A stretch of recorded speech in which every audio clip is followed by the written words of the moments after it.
向病人同埋家屬鄭重致歉。一般醫生咧應該有咁嘅知識嘅，即係尤其腎科醫生。我咧就一路喺佢靈堂嗰度一路同佢講，你簡直俾佢醫死嘅。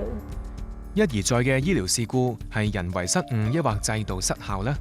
呢係醫生後邊嘅一啲管理層、藥物管理嘅人去咗邊呢？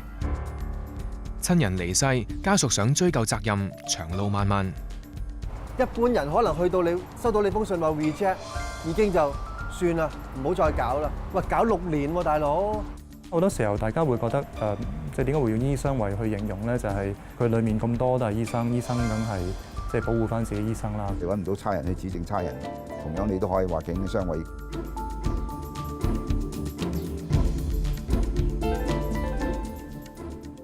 歡迎收睇新聞透視。由急需換肝到個女未成年可唔可以捐肝，到換咗活肝成效唔好，到再換遺贈肝仍然危殆。個幾月嚟，鄧桂思嘅新聞觸動唔少香港人。上個禮拜，聯合醫院承認，原來醫生喺開高劑量類固醇嘅時候開漏咗抗病毒藥，令到乙肝帶菌者鄧桂思急性肝衰竭。醫管局口口聲聲講嘅醫療事故，其實係咪應該叫做醫療失誤呢？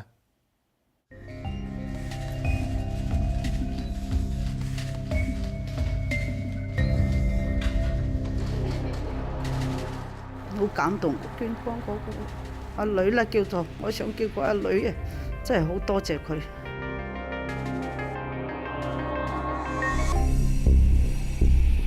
向病人同埋家屬鄭重致歉，同埋致最深切嘅慰問。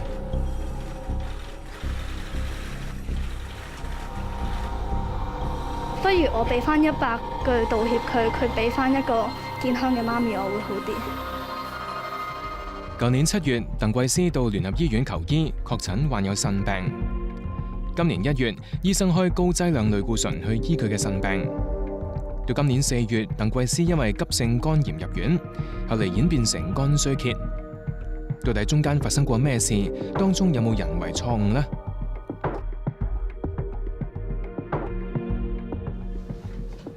唐國龍係腎科權威，曾經喺公立醫院行醫30幾年。佢話對乙肝帶菌者處方高劑量類固醇嘅時候，需要同時處方抗病毒藥作預防，避免類固醇壓抑免疫系統而激活乙肝病毒。肝功能又冇差到嘅，都係正常嘅。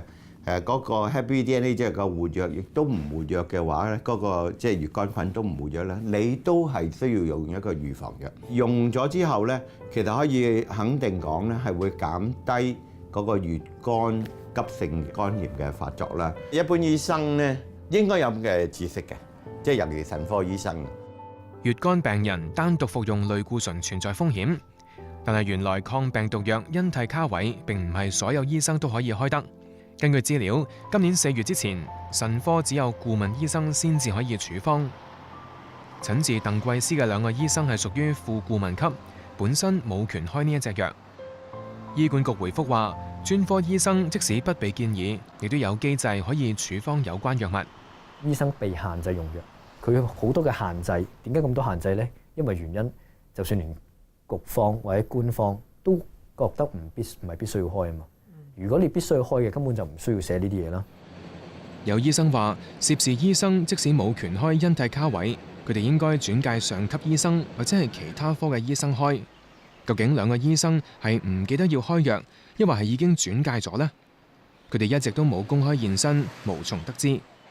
當然呢件事件我亦都唔應該係為即係嗰2個醫生去辯解，我冇乜能力去咁做。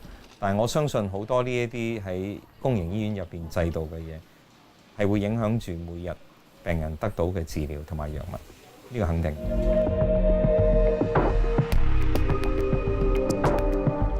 鄧桂思喺08年已經確認係乙肝帶菌者，2個負責嘅醫生都有超過10年經驗。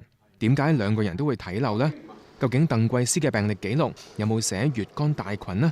系統又有冇警示呢？乙型帶菌裏邊咧，亦都喺 CMS 裏邊咧係有一個即係警示喺度。初步了解咧，佢都覺得自己唔知點解即係 miss 咗。呢個係醫管局 CMS 臨床醫療管理系統嘅模擬畫面。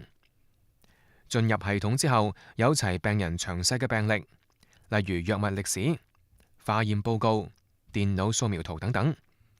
所講嘅警示主要係同藥物有關，需要另外輸入。嗰個視窗咧係關於藥物敏感，咁佢有三欄嘅。第一就有冇藥物敏感，第二欄咧個病人有冇對啲藥佢覺得食咗之後佢覺得唔舒服嘅。第三欄咧其他或者唔係其他叫警示咁啦。成個視窗都係為咗藥物同埋敏感，咁就唔關乙型肝炎事嘅。咁當然有啲人喺個其他嗰個欄度打乙型肝炎，我都見過嘅，但係呢個唔係一個自動嘅情況。有醫生同我哋講，即使病人係乙肝帶菌者，好多時化驗之後都冇輸入病歷記錄，亦都冇規定要輸入。後來嘅醫生要專登翻查之前嘅化驗報告先至會知。鄧桂思嘅病歷記錄有冇輸入乙肝帶菌者呢？醫管局話要得到病人親自同意，我哋先至可以取閱佢嘅記錄。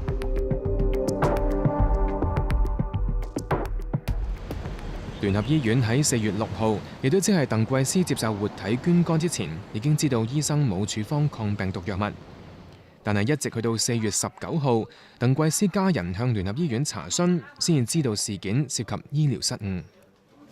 而直到5月9號，聯合醫院先至對外公佈事件。咁可能我哋都其實係喺做呢件事，同埋我哋同病人交代個溝通過程係有啲慢咗，係有啲不足。呢個我哋係承認嘅。佢哋都可能係關注到另一啲考慮點，關於家人啊 Michelle 啊，當時佢可能又會考緊試啊。我有同佢哋講過話，我5月8號要考試，但係足唔足以令到佢哋成個4月都唔開呢個記者會交代呢件事呢？現時醫管局有指引，指示醫院發生不同事故嘅時候，要按嚴重程度喺指定時間內通報。今次喺聯合醫院嘅事件入邊呢，如果用通報機制呢，係9個需要呈報嘅嚴重醫療事故其中一個，即係第4項，係一個藥物嘅事故引起永久失去一個功能或者死亡。本身係醫生嘅郭家麒認為，通報機制已經寫得好清晰，但係因為欠缺監察，冇辦法確保醫院會遵守。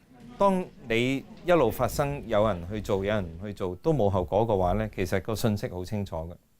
去到落去啲聯網啊，或者醫院嘅總監，冇所謂，做唔做佢都唔理嘅啦。其實係冇後果。同類嘅不幸8年前都出現過。咁佢話：如果我死咗之後咧，你要好好地照顧自己啊！咁我哋個心已經打咗輸數啦，佢好似成日喺度交代緊後事咁。其實我哋咧聽佢咁講咧，我就覺得即係好似冇乜希望咁。蔡文超自細患有腎炎，一直喺伊利沙伯醫院診治。08年3月，負責嘅醫生黃浩星處方高劑量類固醇去醫佢嘅腎炎，但係冇同時處方抗病毒藥物。後嚟蔡文超嘅乙肝病毒被激活，引致肝衰竭，等唔到換肝，喺09年2月不治。好耐都唔答你。佢嘅家姐蔡麗晶以醫生冇處方抗病毒藥物，亦都冇提醒病人類固醇嘅風險，向醫委會投訴。我咧就一路喺佢靈堂嗰度一路同佢講，我話咧你簡直俾佢醫死嘅，你唔死都係俾佢醫死，我一定會追究。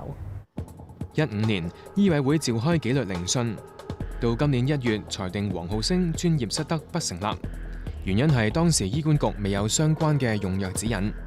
有病人關注組織批評，醫委會聆訊只係集中討論醫生未處方藥物，但係另外2項，包括專業水平同向病人解釋風險嘅投訴，就冇納入控罪範圍。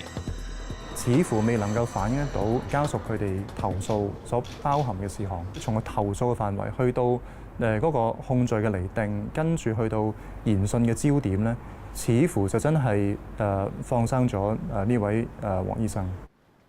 蔡堅當時係醫委會初偵委員會嘅主席，有份決定控罪嘅內容。佢話唔評論個別個案，不過一般修訂控罪係經過律政司商討。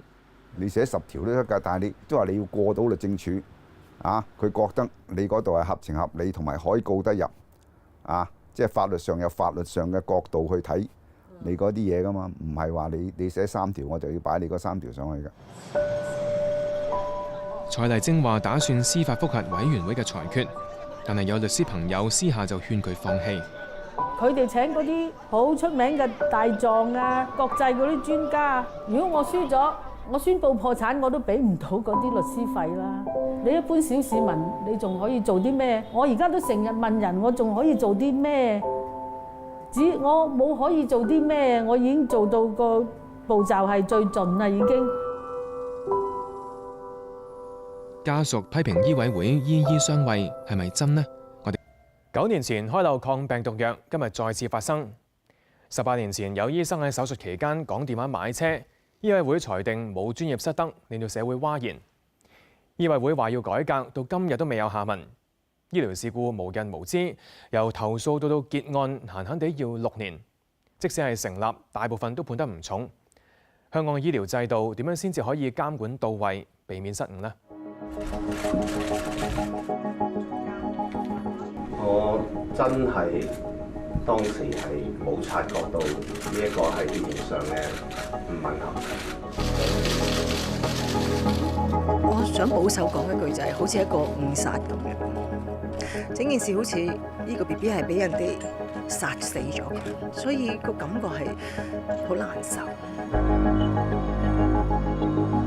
我係借呢個機會咧，係向呢位病人嘅屋企人咧作出一個歉意。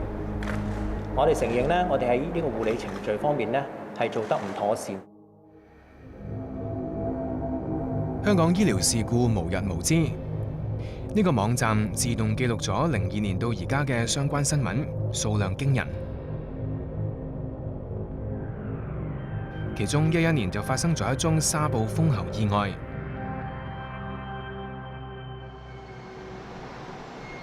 黃冰雲嘅爸爸因為咽喉癌要切除咽喉，要用一個永久氣管造口嚟呼吸，但係喺九龍醫院留醫期間死亡。解剖發現有紗布塞住氣管，導致窒息。黃冰雲認為醫生要負責任，於是去醫委會投訴。我覺得呢個係唯一我能夠可以為我爸爸可以做到嘅一啲嘢。做錯咗嘢嘅人應該係要得到一啲應得嘅一個懲罰。因為如果佢冇得到一啲應得嘅懲罰嘅話咧，呢啲事只會再發生。佢12年5月向醫委會投訴，佢爸爸喺九龍醫院嘅主診醫生專業失德。3年之後收到回覆，投訴被駁回。佢喺15年尾申請法援，準備司法覆核醫委會嘅決定。16年初，黃冰雲忽然收到醫委會嘅信，話會進一步研究。今年年初通知佢排期到下年研訊。黃冰雲冇提交過新嘅證據。但係醫委會忽然推翻之前嘅決定，令佢質疑審核投訴嘅標準好隨意。如果法援署嘅律師同我打電話去問你受到壓力，你點會改話又接受翻我嘅 case 啊？一般人可能收到你封信話 reject， 已經就算啦，唔好再搞啦。喂，搞6年喎，大佬！醫委會臨時轉軚早有先例。09年，兒科醫生陳以誠為1歲幾嘅男童治理手指割傷嘅時候，因為疏忽導致男童要切除1截指頭。佢父母2度向醫委會投訴都唔被接納。男童嘅爸爸於是提出司法覆核。司法覆核嗰個動作開展咗嘅時候咧，其實醫委會已經跪低咗啦。佢哋都知道有啲地方係出現咗問題，佢哋都即時同意咧取消嗰個嘅投訴嗰個決定。咁但係咧，事主咧就係堅持帶到去俾法官咧嚟到去做一個全面嘅審訊。咁然後咧，大家就知道咧喺呢個判詞入邊咧睇得到咧，原來醫委會入邊咧喺嗰個投訴處理嗰個嘅程序上邊咧有好多不足之處。醫委會處理醫生專業失德嘅投訴分3個階段。首先，初步偵訊委員會主席、副主席同一個業外委員會篩走一啲瑣碎無聊或者毫無根據嘅投訴。剩低嘅就交由初步偵訊委員會考慮，認為表面證據成立，就再交俾醫委會展開紀律研訊。法官下令醫委會重新處理申請人嘅投訴。判詞話，初偵會主席、副主席都唔清楚自己嘅角色，錯用比較嚴謹嘅標準篩選投訴個案。初偵會主席隨住佢自己嘅原則尺度嘅鬆緊，係去判斷去篩選嗰啲嘅投訴個案純粹係隨住嗰個初偵會主席佢嘅標準咁樣去睇咧，其實係有一定嘅危險嘅。蔡堅係當時初偵會嘅主席。由嗰次嘅判案之後，係要醫委會全部要上去成個初級聆訊小組去審訊嘅。咁呢一樣嘢就會加大咗初級聆訊小組嘅工作量，亦都會拖長咗呢個投訴嗰啲市民啊，同埋個醫生被投訴之後等聆訊嗰個時間，一定係會拖長咗㗎啦。立法會文件顯示，舊年醫委會處理投訴積壓個案達到960宗，其中2/3係停留喺初偵會初步考慮階段，排期研訊所需要嘅時間增加到36個月。醫委會秘書處預計，一個個案由收到投訴直至進行研訊，平均需時72個月。黃冰雲嘅爸爸6年前沙暴封喉致死。佢去到醫委會投訴之外，亦都去護士管理局投訴。舊年3個護士被裁定專業失德，停牌1個月。不過原來喺停牌期間，只係調去做文職工作。佢知道之後，覺得係對家屬嘅2度傷害。護士可能要輪班，又要做一啲厭惡性嘅工作。你而家走去影印啊、翻文件或者收下錢啊，你係仲舒服咗嘅。另外你嘅 benefit 冇少到嘅，人工冇減到嘅，大假冇 cut 到嘅。我想問罰乜嘢呢？至於對醫生嘅投訴，等多11個月之後就會開庭，但係佢都唔敢抱太大期望。呢6年裏邊同呢個醫委會去周旋嘅時候，佢哋嗰個態度係完全俾我感覺到係官官相衛嗰個好偏頗嗰個態度嚟嘅。咁所以我都會擔心就係話去做聆訊嘅時候，佢哋即係叫做自己人審自己人啦。到時嗰個情況係咪都係一模一樣係會出現翻呢？呢個係我擔心嘅。近10年嘅數字顯示，醫委會研訊個案入罪率高達90%，但係近60%被判停牌嘅個案都係會緩刑。咁緩刑期間，佢仍然可以繼續執業做醫生。對於投訴人嚟講呢個觀感就會係咁，佢真係冇罰過啦。而家好多時候，大家會覺得即係點解會用醫生為去形容呢？就係佢裡面咁多都係醫生，醫生梗係即係保護翻自己醫生啦咁樣。我之後回應就話：我冇醫醫相衛，起碼我自己冇，人哋點諗我唔知。醫委會嘅裁決同公眾嘅期望有落差並唔罕見。99年，瑪麗醫院董曉明醫生喺手術期間講電話買車，病人手術之後腸壁破裂，但係醫委會認為董曉明冇專業失德，令到社會譁然。醫委會自己提出改革建議，不過之後又不了了之。15年之後，到舊年政府提出改革方案，建議醫委會增加4個業外委員。而家醫委會有28個委員，其中14個分別由醫生同醫生組織選出，10個係各大醫療機構嘅代表。業外委員只係有4個，佔整體嘅14%。中大研究咗11個地區嘅相關組織，發現增加業外人士係大趨勢。加拿大、澳洲、新西蘭嘅業外人士佔1/3，喺英國更加有半數係業外人士。業外委員呢，而家4個加到8個呢，喺嗰個嘅比例上面呢，都係講緊1/4左右嘅啫。即係唔能夠喺啲咩決議嗰度咧，去即係以大多數身份咧嚟影響到任何議決。有病人組織嘅代表喺參與喺醫委會入邊咧，同醫生一齊合作，令到嗰個嘅醫療體系咧就向即係一個健康嘅方向發展啊嘛。做咗17年醫委會委員嘅謝雄興話，佢唔反對喺聆訊增加業外人士參與。我完全認同增加業外人士喺個紀律研訊裏邊嘅比例，唔需要增加業外委員就已經可以達到呢樣嘢，即刻做得到。就係你哋各位坐喺呢度。舊年立法會審理政府提交嘅條例草案，大批醫生反對，醫學界嘅梁家騮發動拉布拉倒。過去5年，醫管局處理13000宗公眾投訴，12至14年間總共有400宗索償。88宗和解，令醫管局賠償大約5000萬。有醫生認為，使錢喺賠償，不如使錢喺科技上面，幫助醫生減少出錯。仁安醫院喺10年花咗幾千萬研發病歷管理系統，系統會提醒醫生病人有乜嘢藥物敏感同已知嘅病患。盧永基醫生全程參與呢個系統嘅開發，佢認為前線醫生嘅意見好重要，經常提示不如提得及時。開嗰隻藥呢件事關事嘅時候提你，咁先至幫得到前線醫生咯。如果唔係嘅話，就提得太多，令到啲醫生唔再敏感。如果你打類固醇嘅藥呢，咁我哋就即刻會提你呢，要即刻問個病人究竟佢有冇乙型肝炎帶菌啦，或者係肺癆菌嘅感染嘅。不過病歷嘅內容都係靠醫生主動輸入，如果醫生唔記得打，就提示唔到。盧永基話都可以有方法解決。假設你每一次做呢個乙型肝炎嘅報告，如果係陽性嘅話，咁你就喺化驗部嗰度嘅同事可能 click 一個掣，提點呢個系統，呢位病人有呢樣嘢咁樣，咁就免除咗醫生覺得重唔重要嗰樣嘢，就會實時有個數碼嘅資料入咗去係準確嘅。盧永基相信科技可以幫助前線嘅醫護人員減少出錯機會。例如醫院近年就研發咗派藥嘅電子管理系統。我哋嗰陣時用過一啲手提嘅電子裝置咧，去測對啲藥物派得準唔準，時間好唔好。咁我哋發覺以前會有即係漏派啊或者派錯藥嘅情況咧，自從個系統出現咗之後，基本上個事故係變咗零嘅。咁電腦唔會係最終嘅裁判，都會係醫生嘅。咁所以我相信資訊科技同個人嘅合作係好緊要，互相有幫忙，咁我相信就係最理想嘅狀態。醫學不斷進步，醫生要記嘅嘢亦都多如繁星。有智能系統固然可以幫到手，不過醫生作為病人嘅最終負責人，市民亦都期望一旦出事嘅話，有人會負上相應嘅責任。